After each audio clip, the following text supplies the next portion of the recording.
हेमंत सोरेन को नई सरकार बनाने का खुला ऑफर, क्या आज झारखंड में भी होगा खेला? नमस्कार, आप देख रहे हैं सिटी पोस्ट लाइव। मैं हूं सृष्टि राज। झारखंड के जेडीयू नेता सरयू राय ने मुख्यमंत्री हेमंत सोरेन को कांग्रेस और बीजेपी से अलग नई सरकार बनाने का ऑफर दे दिया है। सरयू राय ने के मुताबिक जो जेएमएम के 34, आरजेडी के 4 और सीपीआई के एमएल के 2 विधायकों के साथ आंकड़ा 40 तक पहुंचता है और एक और समर्थन से बहुमत का जो मैजिकल नंबर है 41 वो पूरा हो जाएगा। तो आइए विस्तार में जानते हैं कि क्या झारखंड में भी खेला होने वाला है। सर, झारखंड में भी हेमंत सोरेन को नई सरकार बनाने का जदयू ने खुला ऑफर दे दिया है। देखिए, सरयू राय तो झारखंड के बहुत बड़े नेता हैं और उन्होंने मुख्यमंत्री हेमंत सोरेन को कांग्रेस और बीजेपी से अलग नई सरकार बनाने का ऑफर दे दिया है।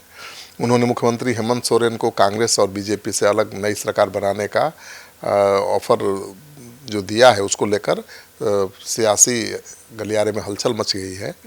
इस बयान के बाद कि सवाल उठने लगे हैं कि क्या झारखंड में मौजूदा राजनीतिक समीकरण बदलने वाले हैं, क्या मैजिकल नंबर का खेल वाकई संभव है बिना कांग्रेस के। सरयू राय ने कहा है कि अगर हेमंत सोरेन चाहे तो बिना कांग्रेस और बीजेपी के ही सरकार बना सकते हैं और उन्होंने दावा किया है कि कुछ विधायक बिना शर्त समर्थन देने को तैयार हैं। उनके मुताबिक मौजूदा गठबंधन के भीतर चल रही बयानबाजी से विश्वसनीयता पर असर पड़ रहा है।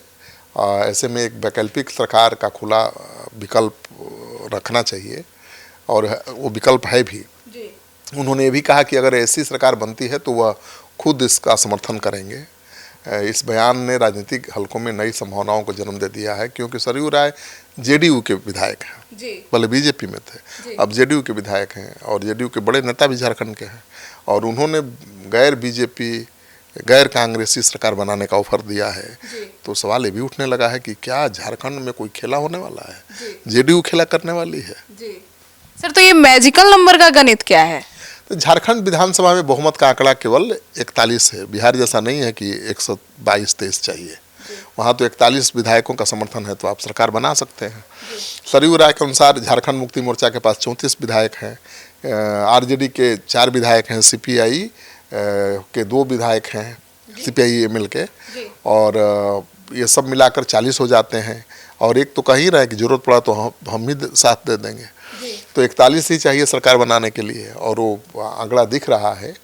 तो अगर किसी भी अन्य दल या निर्दलीय का एक विधायक समर्थन दे देता है तो 41 का आंकड़ा पार कर नई सरकार बनाई जा सकती है। और झारखंड में तो सरयू राय ही जेडीयू के विधायक हैं, वो कभी भी किसी के साथ जा सकते हैं। तो इसी मैजिकल नंबर का वो हवाला दे रहे हैं और उनका ये जो फार्मूला है सियासत का में चर्चा का विषय बना हुआ है। हालांकि वर्तमान स्थिति में हेमंत सोरेन के नेतृत्व वाली सरकार काफ़ी मजबूत है। अभी जेएमएम के 34 हैं, कांग्रेस के 16 विधायक हैं, आरजेडी के 4 हैं, सीपीआई एमएल के 2 हैं और मिलाकर 56 विधायक हो जाते हैं।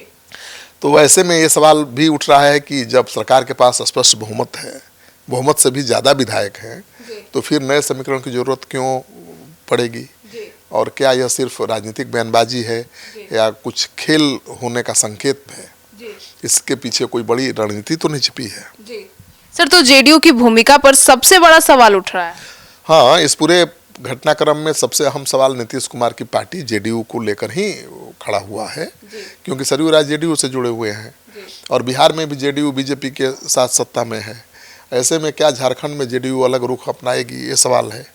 सरयू राय के बयान के बाद यह कयास लगाए जा रहे हैं कि क्या यह उनकी व्यक्तिगत राय है या पार्टी की रणनीति है, मतलब नीतीश कुमार की सहमति है।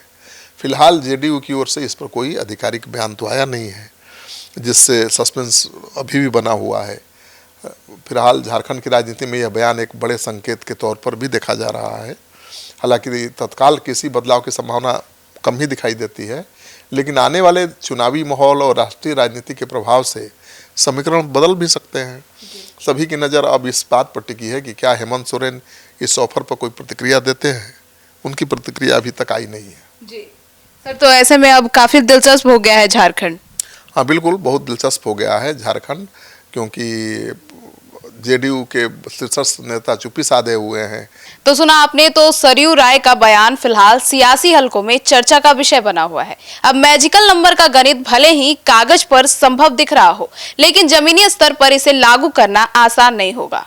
अब इस पूरे मामले को लेकर आपकी क्या राय है, कमेंट सेक्शन में जरूर बताइएगा। धन्यवाद।